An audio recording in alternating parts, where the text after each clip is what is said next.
Open. Good afternoon, Weather Spartans. This is Connor Keeley along with Genesis Jimenez. and today we're going to go over the severe weather event that occurred in Florida last week on October 11th into the 12th. So let's go ahead and take a deeper dive into it. So during the early hours of Thursday, October 12th, 2023, we had a regional severe weather event in the Tampa Bay region that was responsible for multiple waterspouts that turned into tornadoes as they moved onshore. And this is the map from the Storms Prediction Center, short for SPC. As you guys can see, they put us in a level 2 out of 5, slight risk for tornadoes and damaging winds, with tornadoes being the main focus of concern for our area. Some storm structure from the event.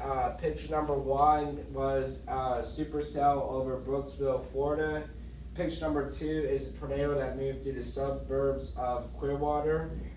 This picture on the bottom left here, it's hard to see, so I just outlined it in white, was a large waterspout that did move onshore in Dunedin, and then power flashes from the tornado that moved through Clearwater. Some storm radar image. Start off with the one on the left is just your regular radar for to see what the thunderstorms look like, and how we knew this one was rotating just by the side, not by the size, but the shape of it was usually supercells are alignment beam type shape. And to take a deeper look until we can put into something called velocity, which usually uses the colors red and blue and green, and when those colors come together, it indicates that the storm is rotating.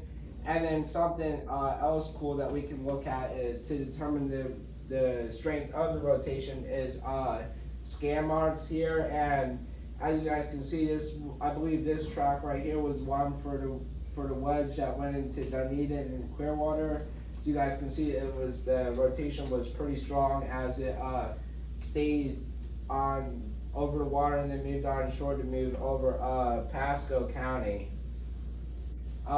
Some statistics for tornadoes over the Tampa Bay region, starting all the way back from 1979, come through a couple different events, but the strongest tornadoes that we've seen in our area was 2 EF4 tornadoes. I don't know exact date of that, but that is the strongest tornado we've seen over our area, with them usually ranging between EF0 and EF1s, being that most of them are usually water spouts and then have a very short life as they move onshore.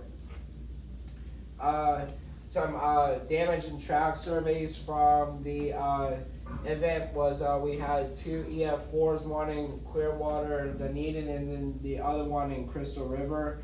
And then as you guys can see, the rest of them were EF0s, especially the one in Bel Air, as it was a water spout for the main part of its life. But the reason why they did classify it a EF0 is because it did go over one house and did do a little bit of damage. So, and then just our 7-day forecast, it's going to be pretty warm and stuff, as the temperatures are going to warm back up into the mid 80s, and then with the lows being in the upper 60s to ranging about 70 degrees, with the average about 5 to 7% chance of rain throughout the next week. So everyone, thank you for watching today's video, and don't forget to like, subscribe, and share.